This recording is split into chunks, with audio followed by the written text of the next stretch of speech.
Vos 2 centres de rénovation Home Hardware de Newport et L'Anse-à-Beaufils et votre caisse Desjardins du littoral gaspésien vous présentent Reflet d'ici. Bonjour à vous tous et bienvenue à Reflet d'ici.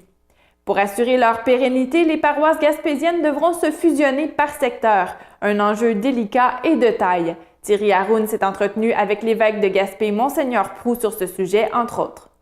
Le colloque sur l'avenir du patrimoine religieux de la Gaspésie qui s'est tenu en octobre dernier à Grande-Rivière a été une occasion d'échanger et de réfléchir à tête reposée sur les multiples enjeux relatifs à l'Église de la péninsule. Cela dit, il faudra bien un jour que les diocésains prennent conscience qu'on ne pourra pas tout garder et que des choix parfois difficiles seront à faire, estime Monseigneur Proulx. On souhaite que les gens prennent conscience et qu'ils prennent conscience qu'on ne peut pas tout conserver, là, hein? C'est clair qu'il faut trouver, en tout cas, des réaménagements, des manières différentes avec notre patrimoine bâti pour trouver des solutions pour soit avec des municipalités, soit avec les villes, pour qu'on puisse vivre des partenariats. Sinon, il y a des églises qui vont être appelées à fermer. Chose certaine, pour assurer la pérennité et la vitalité de chaque communauté chrétienne de la Gaspésie, les paroisses devront se fusionner par secteur, indique Monseigneur Proulx, qui donne en exemple le secteur de la baie des Chaleurs. Il y a cinq communautés, là. Il y a Saint-Ézéard, Bonaventure, Saint-Siméon, Caplan et Saint-Alphonse. C'est clair que ces communautés-là sont appelées à s'unifier. Ça veut dire se jumeler, là. C'est-à-dire qu'actuellement, il y a des fabriques dans chacune des églises.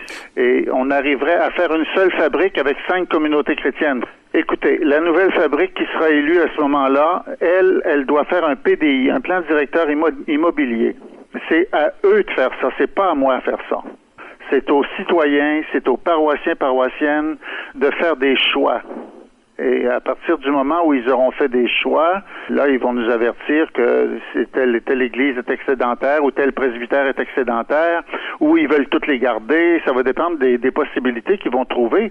Au détour de notre conversation, la question de la laïcité de l'État abordée par le gouvernement Legault, qui souhaite interdire tout signe religieux aux fonctionnaires en position de pouvoir, dont les professeurs, fait dire à Monseigneur Gaétan Proulx que le discours de ce gouvernement est pour le moins incohérent. C'est sûr que les évêques vont réfléchir là-dessus. Moi, je trouve que c'est un peu exagéré, le discours actuel, là, parce que les enfants, ils se posent pas ces problèmes-là. C'est pas parce que la madame a un voile sur la tête que ça change D'ailleurs, en plus, on a la diversité religieuse. Il y a un cours qui se donne là-dessus. Alors déjà, on donne un cours là-dessus, puis en même temps, on enlève les signes. Puis alors, c'est quoi le discours, là? C'est quoi la cohérence du discours, là? Donc, il manque de cohérence à l'échelle? Selon moi, là, à un moment donné, faut pas être malade. Là, les musulmans, il y en a, puis écoute, on va vivre avec, là. Thierry Haroun pour TVCGR, à Percé.